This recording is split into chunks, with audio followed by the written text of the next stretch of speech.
चलिए, तो अब वक्त हो चला है हमारे अगले सेगमेंट का, जिसकी ओर हमें बढ़ना है, जिसका नाम है एनएफओ हो तो ऐसा।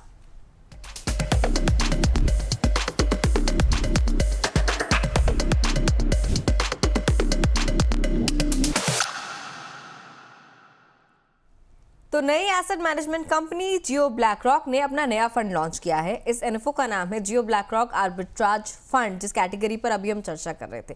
ये एनएफओ सब्सक्रिप्शन के लिए आपके लिए 9 से 11 दिसंबर तक खुला है। आपको फटाफट से सारे इसके की फीचर्स बता देते हैं, उसके बाद हमारे जो एक्सपर्ट हैं उनसे पूछेंगे क्या आप इसमें इन्वेस्ट करें या नहीं करें। यूनिट अलॉटमेंट की तारीख जो है 16 दिसंबर है।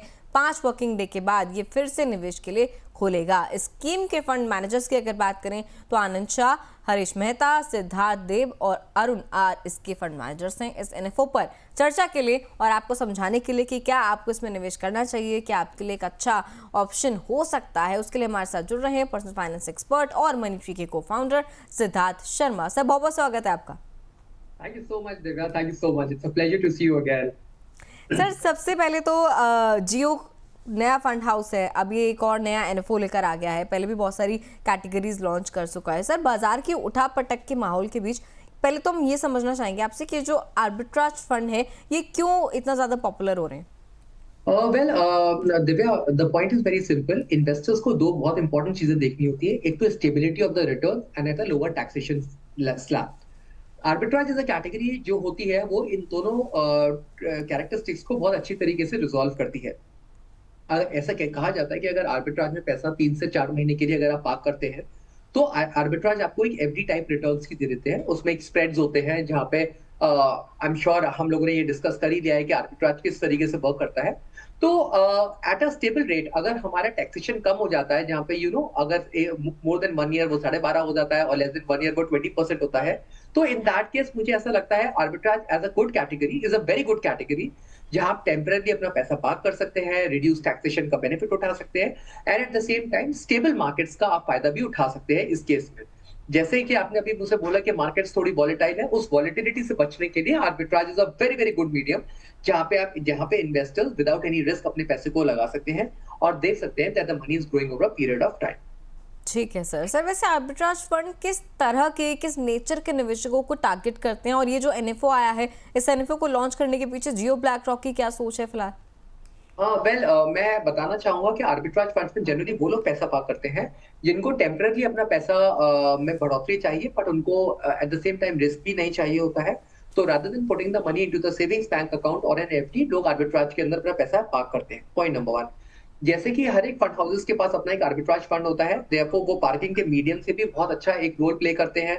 और एट द सेम टाइम जो इन्वेस्टर्स लंबे ड्यूरेशन के लिए अगर पैसा रखते हैं तो उनका टैक्सेशन स्लैब भी सिर्फ 12.5% हो जाता है। उस केस के अगर उस एस्पेक्ट को अगर हम ध्यान रख के चले तो हर एक फंड हाउस के पास जो एक आर्बिट्राज है वो एक बहुत महत्वपूर्ण भूमिका निभाता है रिसोर्स मोबिलाइज करने के लिए, चाहे वो टेम्पररी रिसोर्स मोबिलाइज होता है या लॉन्ग टर्म रिसोर्स मोबिलाइज होता है, both from the stability point of view and at the same time from the taxation point of view as well. ठीक है सर। सर, वैसे तमाम एक्सपर्ट्स कहते हैं कि ये जो कैटेगरी आर्बिट्राज कैटेगरी कम रिस्क वाली होती है, लेकिन सर फिर इक्विटी कैटेगरी में भी आती है, ये कैसे पॉसिबल है? हाँ, well that is the beauty of this category, क्योंकि आर्बिट्राज का जो एक फंक्शनिंग और जो कॉम्पोजिशन होती है वो थोड़ा सा डिफरेंट होता है। आर्बिट्राज में जनरली लोग फ्यूचर्स एंड ऑप्शंस के माध्यम से फ्यूचर्स को शॉर्ट करते हैं या लॉन्ग करते हैं and at the same time वो रिटर्न जनरेट करते हैं, तो जो स्प्रेड होता है between the delivery and the futures. तो ये जो है ये इक्विटी टैक्सेशन के अंदर आता है। दैट इज द रीजन कि जो उसका टैक्सेशन स्ट्रक्चर है वो एक इक्विटी का टैक्सेशन है, unlike like a proper date papers जहां पे अलग अलग क्वालिटी के पेपर्स खरीदे जाते हैं और इन्वेस्टर्स उससे रिटर्न्स जनरेट करते हैं। ठीक है सर। सर, वैसे अगर स्मॉल सेविंग स्कीम्स को हम देखें, क्योंकि ये भी निवेशकों के लिए एक अच्छा ऑप्शन माने जाते हैं अगर उन्हें निवेश करना है, तो सर उनकी कंपैरिजन में आर्बिट्राज फंड बेहतर कैसे हैं, मतलब रिटर्न के लिहाज से अगर हम देखें तो?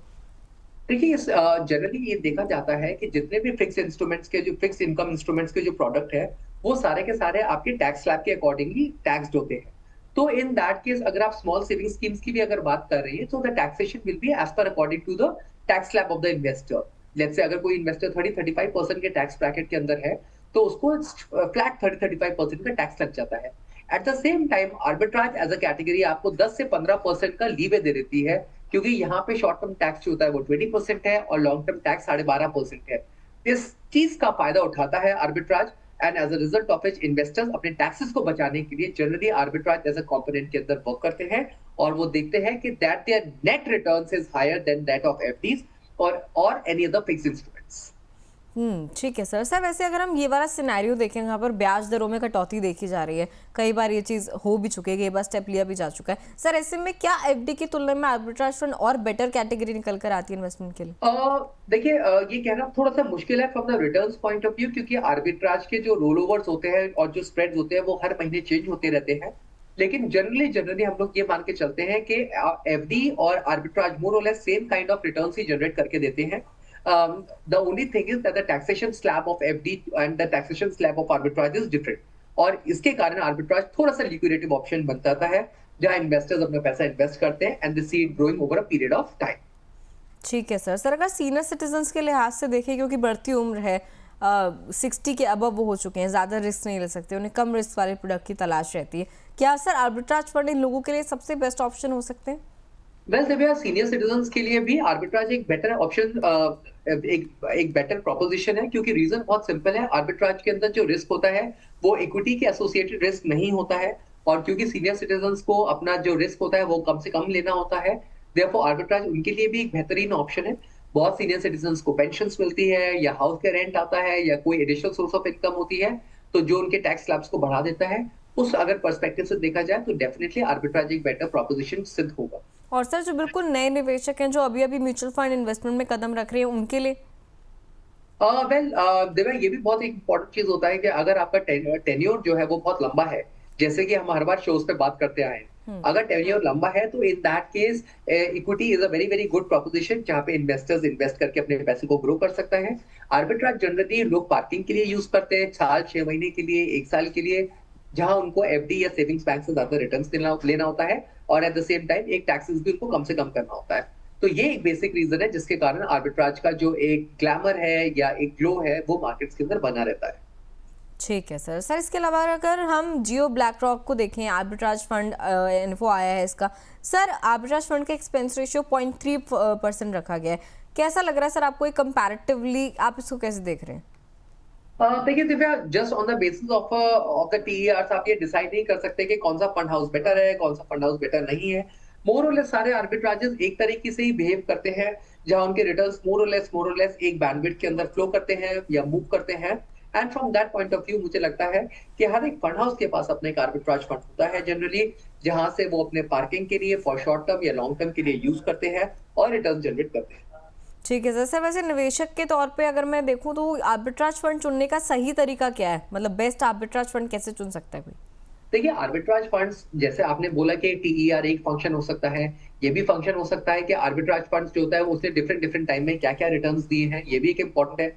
जैसे मैंने कहा कि मोर और लेस हर एक आर्बिट्राज फंड एक बैंडविड्थ के अंदर ही सारे रिटर्न्स देते हैं, तो as a result of it ये भी बहुत इंपॉर्टेंट होता है कि कुछ आर्बिट्राज फंड्स में जो एक एग्जिट लोड होता है वो 15 दिन का होता है, कुछ एग्जिट लोड 30 डेज का होता है। तो ये भी एक इंपॉर्टेंट प्रोपोजिशन होता है ये सजेस्ट करने के लिए या ये देखने के लिए कि कौन सा आर्बिट्राज किस इन्वेस्टर को कब सूट करेगा। ठीक है सर। सर साथ ही एक चीज़ और हम समझना चाहेंगे कि अगर कोई आर्बिट्राज फंड में निवेश कर रहा है तो किन बातों का सबसे ज़्यादा ध्यान उसको देना ज़रूरी है, मतलब कौन से ऐसे की पॉइंट्स हैं जिन्हें इग्नोर बिल्कुल ना करें और कौन से ऐसे रेड फ्लैग्स हैं जिन्हें ज़रूर देखें? देखिए, आर्बिट्राज फंड में जब कोई भी इन्वेस्टर इन्वेस्ट करता है तो उसको पॉइंट नंबर 1 ये देखना बहुत जरूरी है कि उसका एग्जिट लोड जो है वो कितने दिन का है, 15 डेज का है या 30 डेज का है। दूसरी चीज, आर्बिट्राज फंड में वही लोग इन्वेस्ट करें जिनकी इक्विटी जो काफी स्टेबल रिटर्न्स की एक्सपेक्टेशंस रखते हैं। तीसरा, आर्बिट्राज क्योंकि उसमें वॉलेटिलिटी कम होती है। आर्बिट्राज फंड में जनरली इन्वेस्ट करने के लिए एटलीस्ट 3 से 4 महीने का एक टेन्योर होना चाहिए, क्योंकि आर्बिट्राज फंड उसमें एक बेस्ट तरीके से वर्क करता है। तो ये भी एक इंपॉर्टेंट एक प्रोपोजिशन है जो एक इन्वेस्टर को ध्यान रखना चाहिए। स्पेशली आर्बिट्राज फंड में जनरली वो लोग इन्वेस्ट करें जिनका जो टैक्स स्लैब है वो one of the highest tax slabs हो, क्योंकि लोअर टैक्स स्लैब्स के लिए आर्बिट्राज फंड इसलिए वर्क नहीं करता क्योंकि आर्बिट्राज फंड का शॉर्ट टर्म 30% टैक्स होता है, सॉरी 20% टैक्स होता है, और लॉन्ग टर्म 12.5% टैक्स होता है। तो फॉर एन इंडिविजुअल जिनका कोई टैक्स स्लैब ही नहीं होता, उनके लिए डेट फंड्स बेटर वर्क करेगा या एफडीज बेटर वर्क करेगी। So in that case, keeping all those, your taxation part, your stability part, your tenure part, आपको अपने आर्बिट्राज फंड्स चूज करना चाहिए और देखना चाहिए कि आप किस आर्बिट्राज में क्या बेटर रिटर्न्स जनरेट हो रहा है। चलिए ठीक है सर। क्योंकि आप हमारे साथ फिलहाल जुड़े हुए हैं, बस एक सवाल हमारे दर्शक का है, अगर आप उस पर अपनी राय उन्हें देना चाहें तो। सुनील कुमार जी हैं, कह रहे हैं मुझे गोल्ड और सिल्वर में निवेश करना है, कोई ईटीएफ बता दीजिए सर, अगर आप इन कैटेगरीज के कोई ईटीएफ उन्हें सजेस्ट कर पाए तो।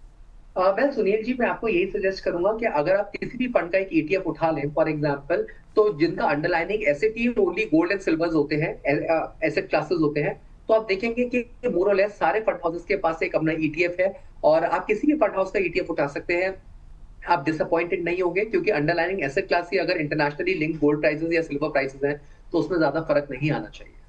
चलिए ठीक है, थैंक यू सिद्धार्थ सर, बहुत बहुत आपका, आप हमारे साथ जुड़े और आपने जियो ब्लैक रॉक के इस नए एनएफओ पर हमें इतनी अच्छी तरीके से जानकारी दी और समझाया किस तरीके से काम करेगा, क्या निवेशकों को इसमें निवेश करना चाहिए या फिर नहीं करना चाहिए। Thank you sir. Thank you, the pleasure is all mine.